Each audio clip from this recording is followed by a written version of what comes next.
learn about what these tools can do so that they can keep their expenses low and their profit margin high while they're DIYing in their business. But let's be more efficient with the tools that we sign up for so that we can get the most out of our monthly budget. You're listening to the Black to Business Podcast, an educational podcast providing Black entrepreneurs with the tools and resources to start and grow their businesses.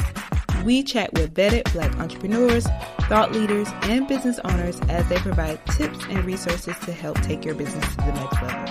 I'm your host, Monique T. Marshall.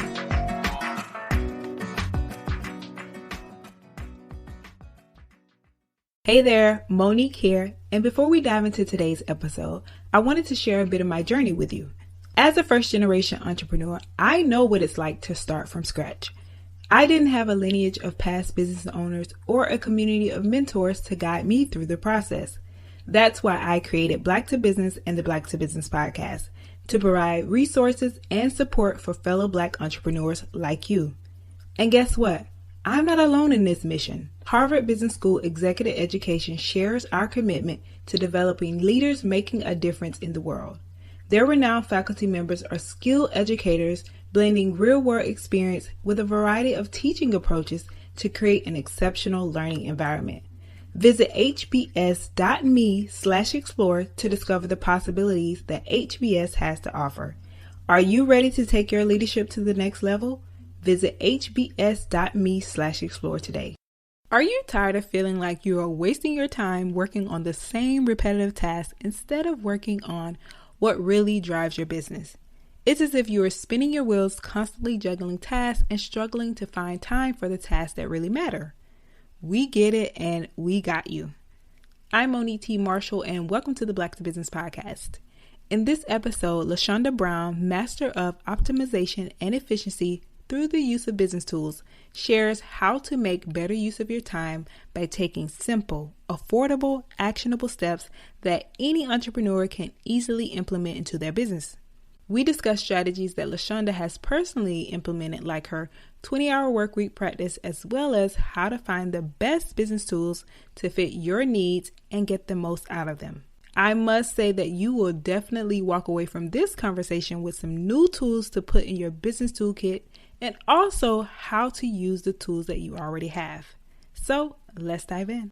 It is a treat to have you here. So welcome to the show. Thank you for having me. Of course. So I was mentioning before we hopped on the call, I just saw her on a video today. I'm going to go watch after this a training. So I'm excited to have you here on the Black to Business Podcast because today we're talking all things business tools that make sense, meaning money, while also helping you save time and money. But before we get into that, I just want to get my audience familiar with who you are. If you could just share a little bit about who you are, what is it that you do in your business, and your journey of how you got here. Yeah, so my name is LaShonda Brown. I am a tech educator, a YouTube coach, and a speaker. And I am extremely passionate about helping service providers leverage tech and YouTube to work less and live more. I am a recovering service provider from burnout, as we tend to do. I've been doing that for 10 plus years. And, I took a leap and said, I wonder if I could double down on YouTube and use that to replace my income. And I was able to do that and scale to a team of 6 within 2 years. And so now this is what I'm doing. And so I am a living case study showing people what is possible, encouraging people. It's important to me to be that mentor that I always wanted. And so I'm very much a community driven person. And so that is woven in everything that I do, along with my value of reckless generosity. So I'm always giving things away, whether it's free information, books, gift cards. I call myself Baby Oprah. I don't have Oprah money, but, I do what I can. Yes, I do what I can. And so I just think it's so important that when it comes to tech education, especially, that you find a way to make it fun and engaging and give people a sense of belonging, because if they're not excited about what that tool can do, they'll never start the subscription. And so that's my thought process when I go into it. And so most people actually know me for either Canva or Flowdesk. I'm a Canva verified expert and a Flowdesk University instructor. And so people will stumble across me on YouTube because of those tutorials. And then they stay connected because they realize there's a little bit more to me than just those two tools. Yeah. Yes, I love that. And I love that you mentioned the fact that getting excited about what a tool can do, because so many times we have a lot of business tools and we don't even maximize all the things that they could do. And sometimes it's like, it's not fun. So that's what we're going to talk about today. They're really starting with the importance of business tools. So in your own words, what would you say to somebody who's listening, what's a business tool and why it's important for entrepreneurs to use them? So the way things are evolving in technology right now, most of us do not own the tools that we use. So most of the tools that you use will probably fall within a category called SaaS, and that's software as a service. And so if you pay a monthly subscription to have access to that tool, it would be a SaaS tool. And so that's what I specialize in, showing people how to get the most out of their monthly subscriptions. So it could be your monthly subscription to Squarespace to host your website. It could be your monthly subscription to Canva to take advantage of the pro features. And so ultimately, when people start online businesses, they will find themselves signing up for subscription after subscription after subscription. People will offer them free trials. Half the time you don't know if this is a good tool or not. And so what I try to do is to help people to learn about what these tools can do so that they can keep their expenses low and their profit margin high while they're DIYing in their business. And so that's where the thought process came from for Bootstrap Biz Device, trying to get rid of the stigma of bootstrapping and saying, hey, we all had to start somewhere, but let's be more efficient with the tools that we sign up for so that we can get the most out of our monthly budget. I love that. And so you also mentioned the fact that people have tools that they've signed up for and they aren't using it. But what about those people who know, like you said, as they're DIYing in their business, who don't realize that some of these tools can actually help them in their business, but they're like, I'm so busy. Why should I take time out of my day to set up even more tools to manage? What would you say?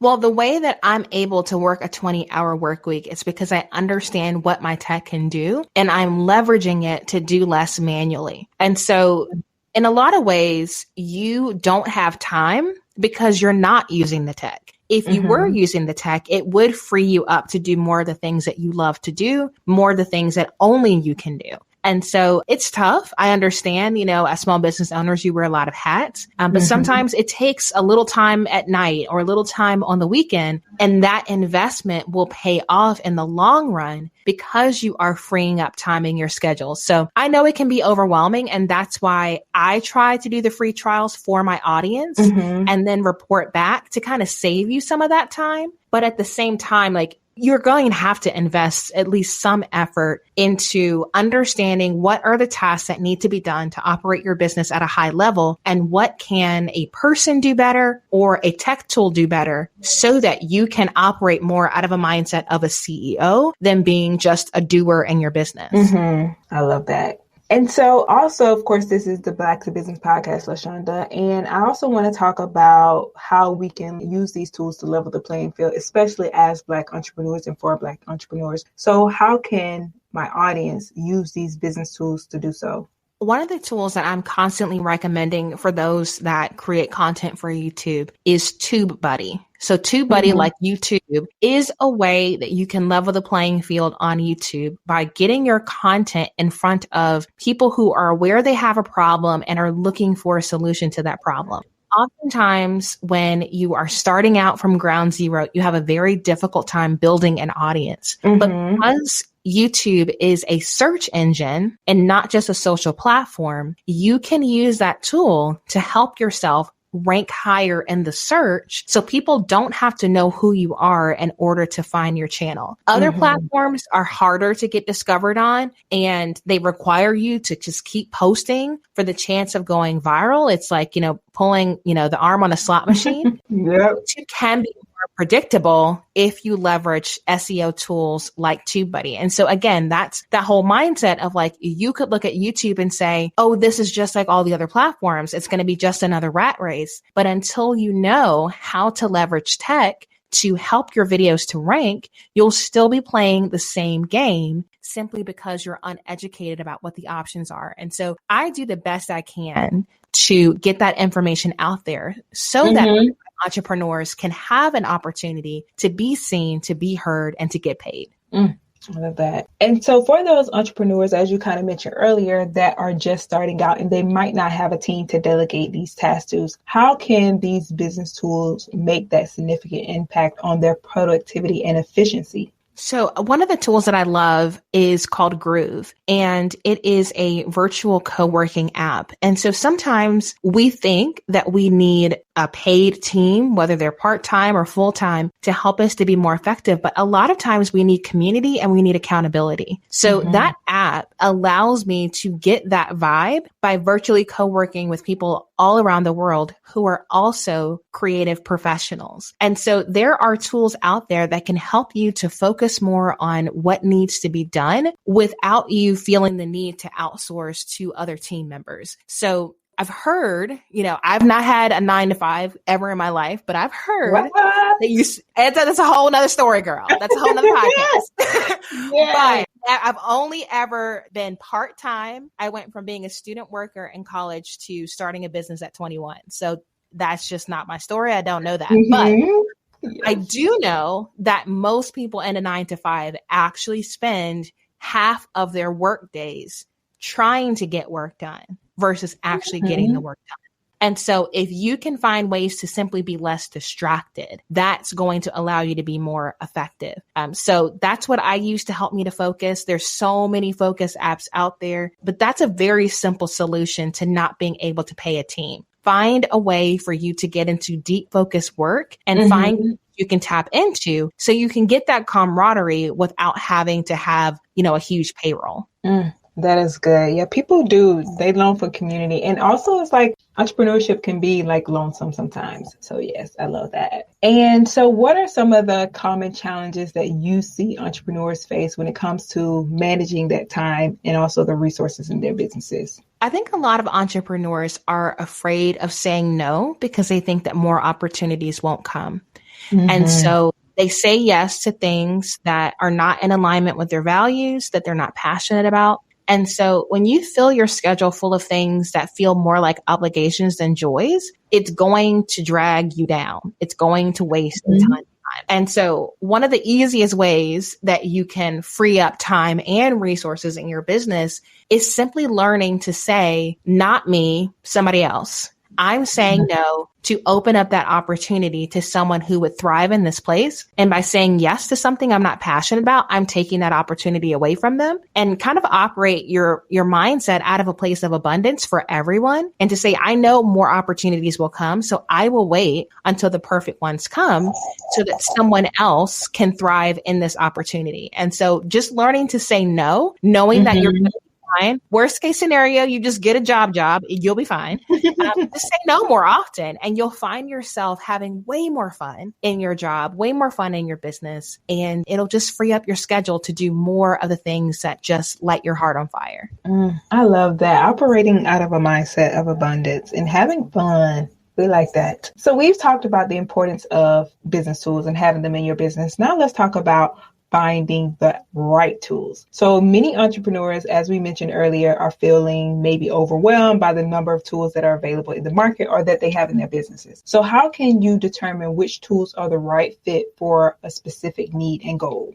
I think just going to YouTube. I mean, YouTube is a database full of videos about various tech tools from a wide range of backgrounds. And so you just type in there like best accounting software, best email marketing software, best whatever, and you're going to get a wide array of opinions. And then you can watch that content without having to pay for all that software. And you can decide what sounds like a good fit for you. And so the overwhelm comes into play where you just Google it instead, use that search engine instead of YouTube. And now you're overwhelmed with options. And the only thing that you have to go off of is what the companies have to say about themselves. So everyone is the best everything, because if it's up to them, of course, they're going to be the best. And so I would go to YouTube instead of searching in Google, go over to YouTube, get actual opinions from actual customers and see how they're using it and if they think it's worth the money before you sign up.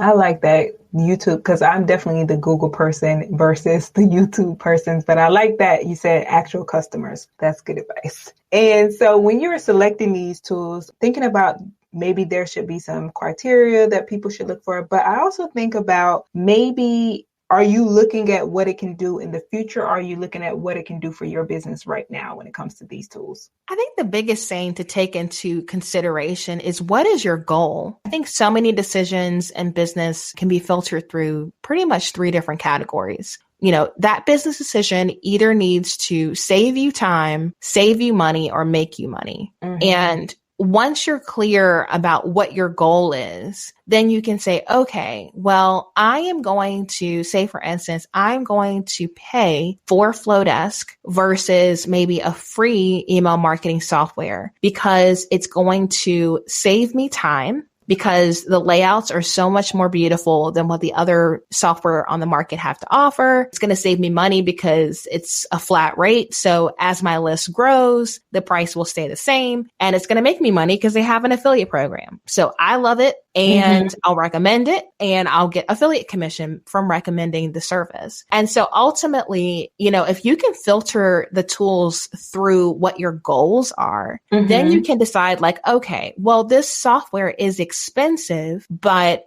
I'm looking to save time. It's not about saving money. I'm in a phase of my business where money is not the issue. Time is the limited resource. So I'm going to pay for this expensive tool because it frees up time. But maybe in the beginning of your business, you're like, no, money is a limited resource. So I need to pay for something cheaper because I need to save the money, but still get the job done. So if you can kind of decide what the goal is before you sign up, it'll help you to end up with the right software. I love that. Money is not the issue. Time is right now. And a lot of people can relate to that, of course. And so for those entrepreneurs, of course, a lot of these conversations we're having are around technology. So for a lot of people, they're hesitant to maybe adopt a new technology, thinking, what if all of my information goes away? What happens then? Or just in general, hesitant about it. So what would you say to that person? I mean, honestly, everything in business, you just have to hold it with an open hand. I mean, you can have a lawyer on retainer. You can copyright it all. You can have backups for days, and just life be lifing sometimes. Things just happen. And so I would say do your due diligence, but at the same time, just know that what will be, will be. And you just do the best you can day by day. You don't agonize over anything, knowing that, if you woke up, here's another chance. I used to stress about all the things. And at this point in my life, I'm like, no, everything that I thought was like, this is going to take me out. This is going to be my doing.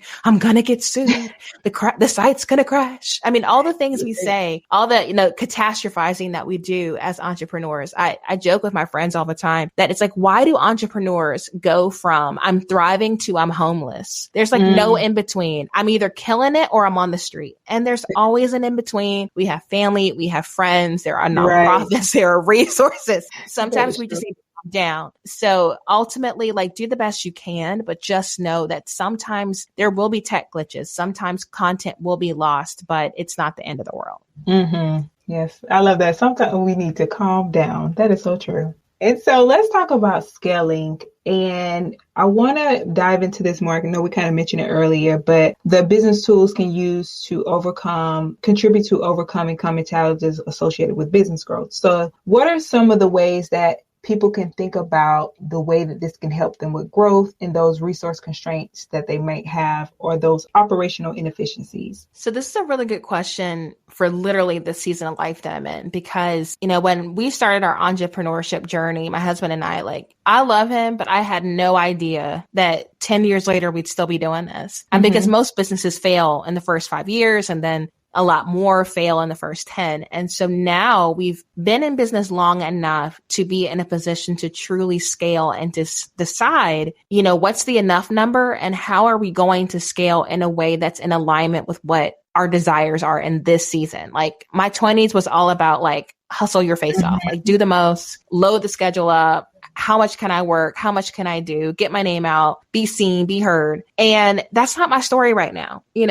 I love that the whole soft life thing is taking over, because like, truthfully, like I've done the hard stuff. I want more ease, more flow. You know what I mean? And so scaling is the natural progression of that. And so the best thing I would say, especially if you are a service provider, is there comes a point where you realize I cannot charge any more money for my time. I have to turn my service into a product. A lot of people call it a productized service, but at the end of the day, you have to take your intellectual property and turn it into a product in order to scale at a certain point, because you can only work so many hours. You can only charge so much. And so maybe it looks like a digital product. Maybe it looks like a course. Maybe it looks like a membership. In my case, it looks like a hybrid between a membership and an app. But at a certain point, I'm like, I still only want to work 20 hours a week, but I want to help more people. What does that look like? And so instead of me doing a ton of in-person workshops, I'm hosting virtual workshops so I can have students from all around the world. You know, when it comes to teaching, I teach on YouTube versus teaching in, you know, a college classroom because I can help more people. My app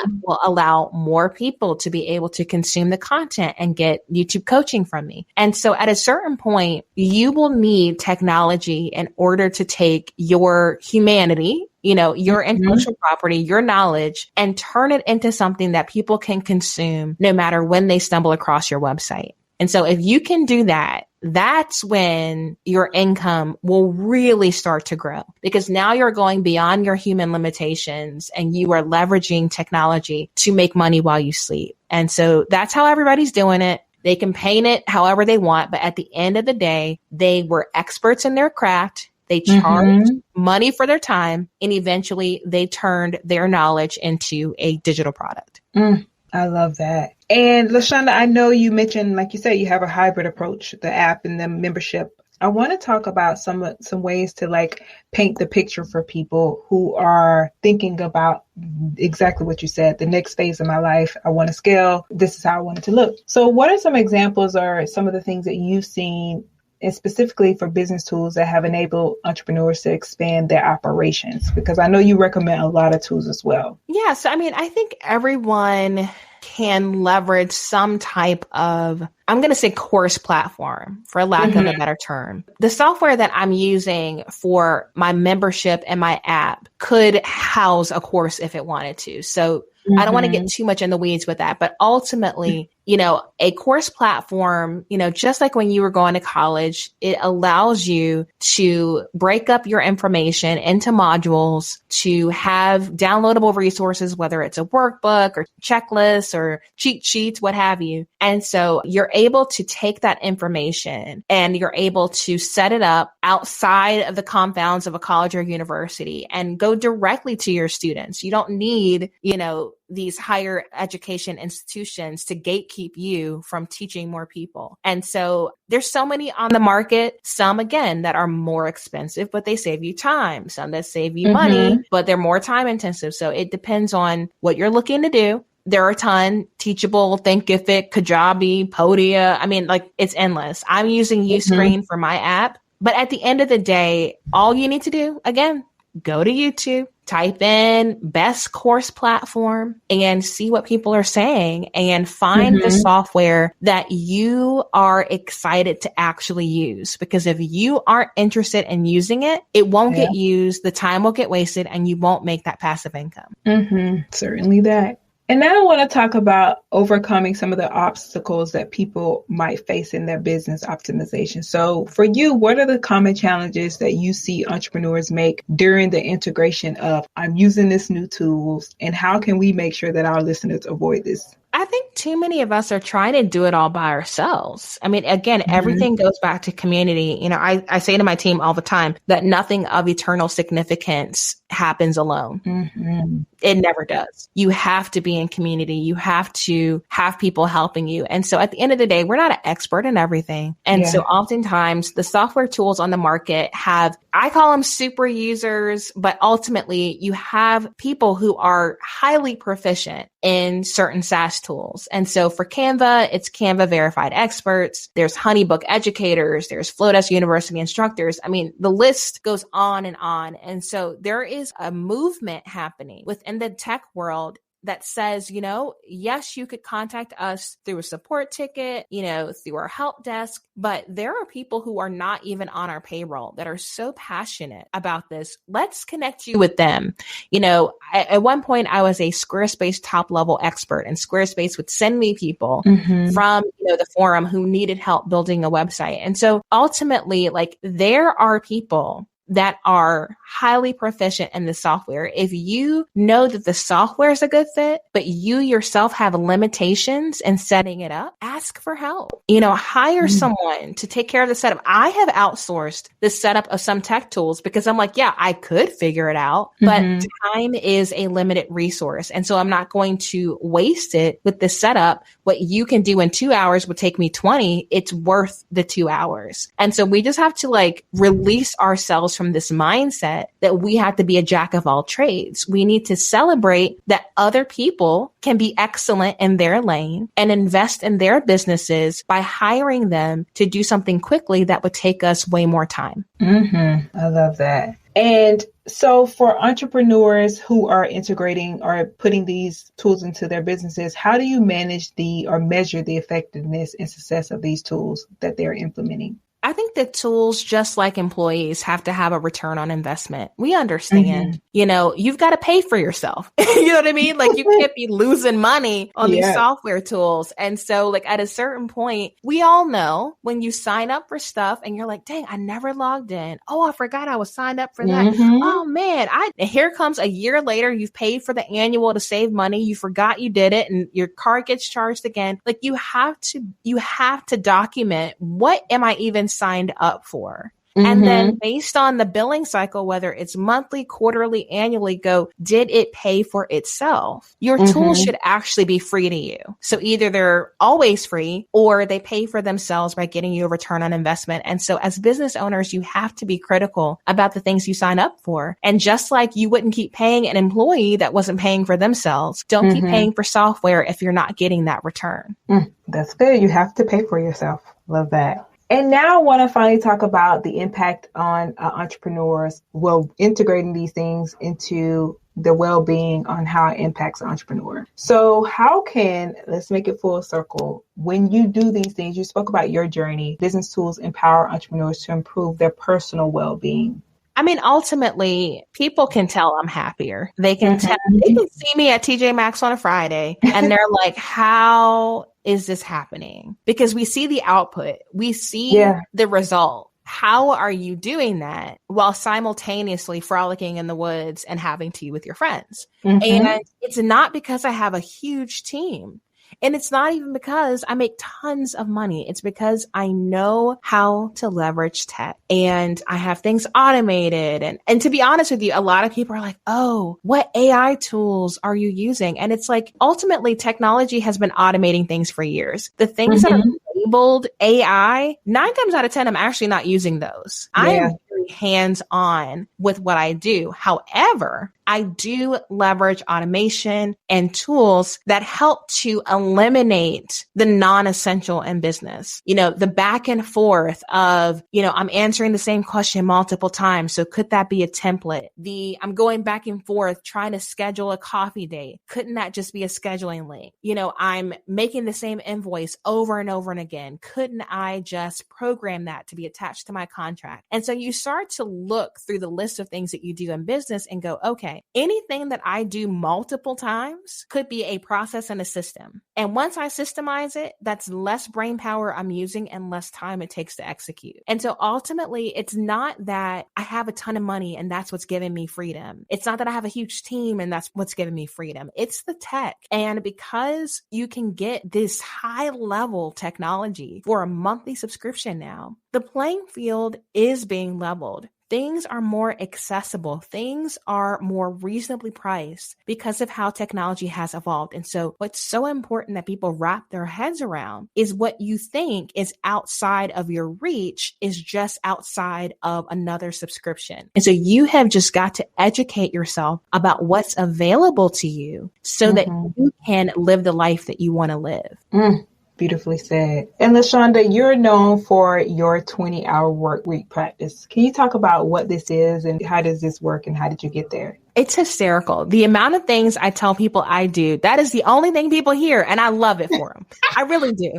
Because ultimately they're like, yeah. But about that 20-hour work week. How you doing that? How are you doing that? We want to do it. We're all tired. Yeah, we're all tired, right? Yeah. We're all tired. And there is a mindset of like, yeah, I would work 20 hours too if I didn't think that that would impact my income in a negative way. And so I think that I have figured out the sweet spot. And it is, it's a multi-pronged approach. And a lot of it just starts with a mindful morning routine. I think the biggest mistake that people make is they wake up and try to work, or they wake up and check social media. Mm-hmm. And I tell people, like, the last thing you need to do is consume other people's content before you create. So that is not how I start my day. And so I actually start my day very early. And I know a lot of the hustle bros are like, oh, start your day at 5. But I seriously do start my day at 5. I work out, I meditate, I pray, I do my gratitude journal. And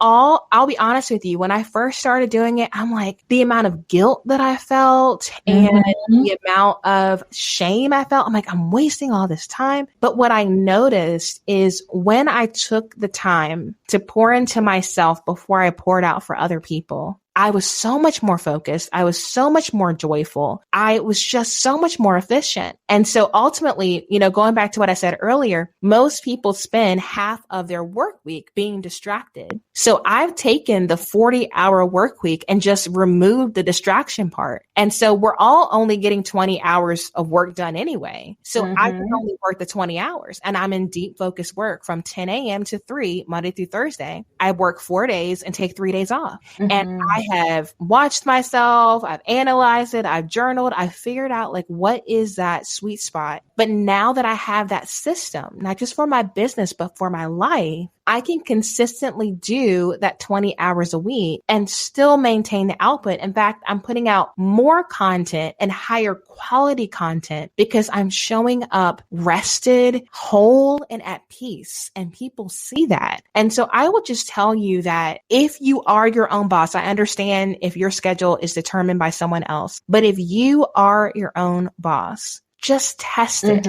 We need to have the mindset of a scientist where it's like, I don't know until I test it. Everything doesn't have to be a home run right out the gate. And so take that time to say, okay, I've been working 40 hours a week. Let me try 35. Can I get it done in 35? Because productivity is about how can you get the most effective work done in the least amount of time possible. That's the actual game. It's not about being busy all the time. Productive is about getting it done faster and more efficiently. And so if you can do that without sacrificing the quality, then everybody wins. And so that's kind of the space that I'm in right now. And so I teach people through a lot of different YouTube videos about what that practically looks like, how I structure my day, how I time block, what I'm using. But at the end of the day, we all need to realize that if we are our own boss, we need to give ourselves permission to live the life that we want to live, because life is too short to work a job that you hate. And so that's what you need to do. You need to put yourself first and say, I deserve to work a job that doesn't deplete me, that gives more than it takes, and craft that for yourself, and you'll be better off for it. I love that. And that's a perfect segue into the work that you are doing and how can people work with you. So I want to talk about the services and resources that you offer through Bootstrap Biz Advice that can help entrepreneurs in leveraging technology, getting that 20-hour work week, and just walk us through your process and services. So everything is going to be so much simpler when the app comes out. I am so excited. I was looking at the web application this morning and I'm like, like the people I'm going to help. But ultimately, what I want you to do, if you're listening to this right now, is to go to LaShondaBrown.com, because that's going to show you what we're doing. When the app launches, that's what BootstrapBizAdvice.com will direct you to. But it's quite the process to get in the App Store and the Play Store. And so we're looking at late summer for that. But ultimately, the ways that I help entrepreneurs are through workshops, through my membership, and through strategy sessions. And so every month I do a different workshop with a subject matter expert. And then in my membership, we have accountability and group coaching calls. And I introduce them to different brands every month to try to help them to generate passive income and drive traffic to their offers. And then if people want to get in the weeds, if they want to talk to me about their revenue goals, their tech stack, their desires for their channel, that one-on-one attention, that's what the strategy sessions are for. And so ultimately, again, I desire to be that mentor that I always wanted. And so if you have tech questions, if you have YouTube questions, I want to serve you. I want to help you. I have a lot of content available for free on YouTube, but you can always just hop on my website and just join the Bootstrap Club just to get on my email list and start getting some help directly to your inbox. Love that. And LaShonda, you have a lot of tools that you recommend, and I'm sure they are all amazing. And I want to ask you, what are some of your favorite tools to use? And of course, I have to say Canva and Flowdesk for sure.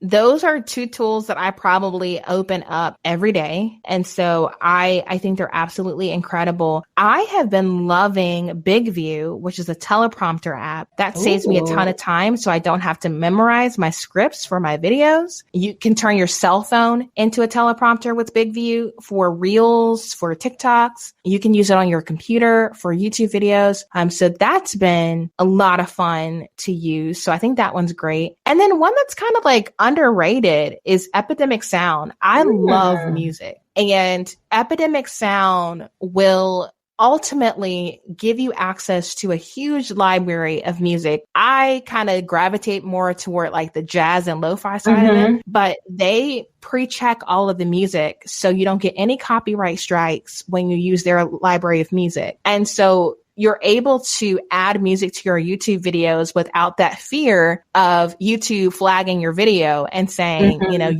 rights to the music. So I've been loving using that tool, and a lot of YouTubers use it. You've probably heard music from Epidemic Sound and didn't realize that's what you were listening to, but I use it in almost every single video that I post. So those are the tools that I'm really excited about right now. Those are definitely new to me too. So I will definitely check those out. And then we're also going to put those in the show notes. And then for you, for your journey, like you mentioned, you've never worked a job outside of being your own boss. What has been the best risk that you've taken? I think just stopping being a service provider and doing YouTube full time.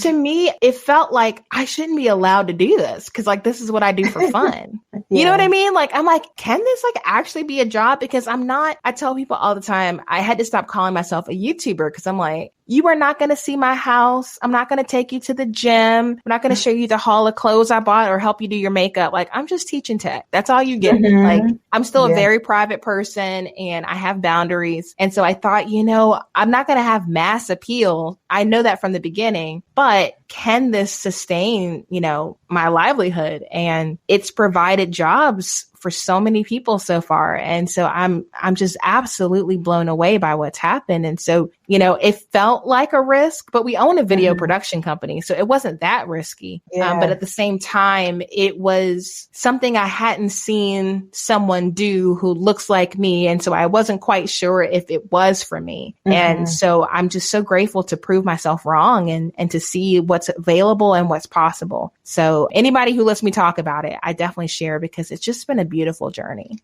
I love that. And I love that for you and that you are able to also share that with others. They can be inspired as well.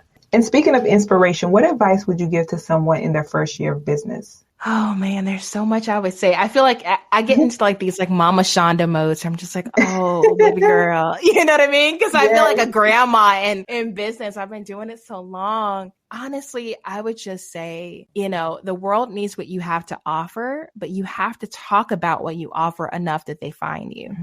I think a lot of us, we don't celebrate ourselves enough. We don't share enough. And so it's not that no one wants to invest in your business. It's they don't actually know what you're selling. You have to tell the story. You have to share over and over and over again because there is so much noise out there. There is so much going on. And so you might feel like, well, I've already said it 5 times. I've already done 3 posts or whatever. And I would just encourage you, keep posting, going, keep going, because ultimately every single no along the way is getting you closer to that yes. So get the no's out the way as quickly as possible so that you can thrive in what it is you're called to do. Love that. And my final question is, what does it mean to you to be Black in business? Oh my goodness. It means defying the odds and surprising and delighting anybody who will listen. Mm-hmm. You know, when you think about tech, you don't think about a brown skinned girl and box braids. That's exactly what I look like. You know what I mean? Yes. And so I love surprising people. And when they give me a chance, delighting them in what I can do. Like that's what it means to me. I love that. LaShonda, this has been a beautiful conversation, and I just want to thank you so much for pouring into my audience. And I know that people are listening and are like, how can we stay connected? How can we support her? Please do share. Yeah, the easiest thing to do is to go to LaShondaBrown.com, and that will tell you everything I'm doing and how you can get connected at that time. Love it. LaShonda, thank you for being on the Black to Business podcast, and thank you for the work that you are doing. You are so welcome. Thank you again for having me. And that's a wrap on this episode of the Black to Business podcast. I hope you found our discussion as enlightening as I did. We learned so much, not only about the implementation of business tools to drive business success, but also the ecosystem that we build around those tools and how it affects us as entrepreneurs. I would like to thank LaShonda again for coming on to share her expertise and resources with us. For more information on LaShonda and all the links and resources that she mentioned, head over to our website at blacktobusiness.com/195. Thank you for listening. Until next week, keep driving change and keep pushing the culture forward. Later.